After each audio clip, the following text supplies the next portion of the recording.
সুপ্রিয় দর্শক, আপনাদের স্বাগত জানাই বাংলার নবাব একটি অ্যানিমেটেড প্রামাণ্যচিত্র এই ভিডিওতে আমরা বাংলার গৌরবোজ্জ্বল নবাবী শাসনের উত্থান পতন নিয়ে আলোচনা করব।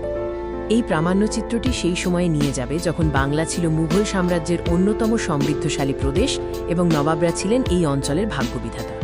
বাংলার নবাবদের ইতিহাস শুধু একটি শাসনের কাহিনী নয়, এটি এই অঞ্চলের রাজনৈতিক, অর্থনৈতিক ও সাংস্কৃতিক গুরুত্বের পরিচয় বহন করে। সপ্তদশ শতকের শেষের দিকেও বাংলা ছিল মুঘল সাম্রাজ্যের অধীনে একটি সুবা, কিন্তু দূরবর্তী শাসন দুর্বল হওয়ায় স্থানীয় প্রশাসকরা ক্ষমতাশালী হয়ে উঠছিলেন। সময়টা ছিল অষ্টাদশ শতকের প্রথম ভাগ।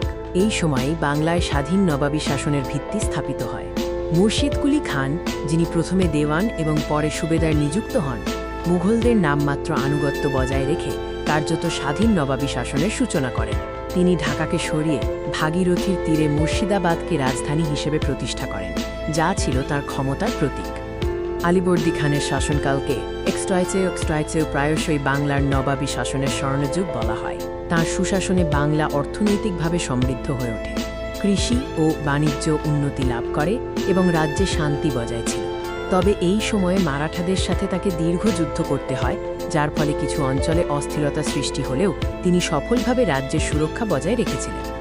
আলীবর্দী খানের মৃত্যুর পর ১১৫০ সালে মাত্র ২৩ বছর বয়সে তার দৌহিত্র সিরাজ উদ্দৌলা বাংলার নবাব হন।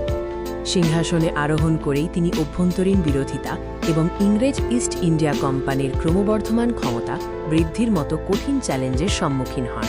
ইংরেজদের বাণিজ্যিক সুবিধা ও রাজনৈতিক হস্তক্ষেপের কারণে নবাব সিরাজ উদ্দৌলার সাথে তাদের সংঘাত শুরু হয়, যা বাংলার ইতিহাসে এক নতুন মোড় নিয়ে আসে। ১৭০০ সালের ৩০ জুন সংঘটিত পলাশীর যুদ্ধ বাংলার নবাবী শাসনের ইতিহাসে সবচেয়ে গুরুত্বপূর্ণ এবং দুর্ভাগ্যজনক ঘটনা। সেনাপতি মীর জাফরের বিশ্বাসঘাতকতা এবং অন্যান্য সভাসদদের ষড়যন্ত্রের কারণে নবাব সিরাজউদ্দৌলার পরাজয় অনিবার্য হয়ে ওঠে। এই যুদ্ধের মধ্য দিয়েই বাংলায় নবাবী শাসনের অবসান ঘটে এবং ইস্ট ইন্ডিয়া কোম্পানির প্রত্যক্ষ শাসন প্রতিষ্ঠা হয়, যা ভারতের ইতিহাসের গতিপথ পরিবর্তন করে দেয়। পলাশীর যুদ্ধের মাধ্যমে বাংলার রাজনৈতিক স্বাধীনতা হারিয়ে যায়, তবে নবাবী শাসনের স্মৃতি আজও বাংলার ইতিহাসে উজ্জ্বল। নবাবরা বাংলাতে যে সমৃদ্ধ সাংস্কৃতিক ও স্থাপত্যের উত্তরাধিকার রেখে গেছেন, তা আজও আমাদের ঐতিহ্যকে সমৃদ্ধ করে চলেছে।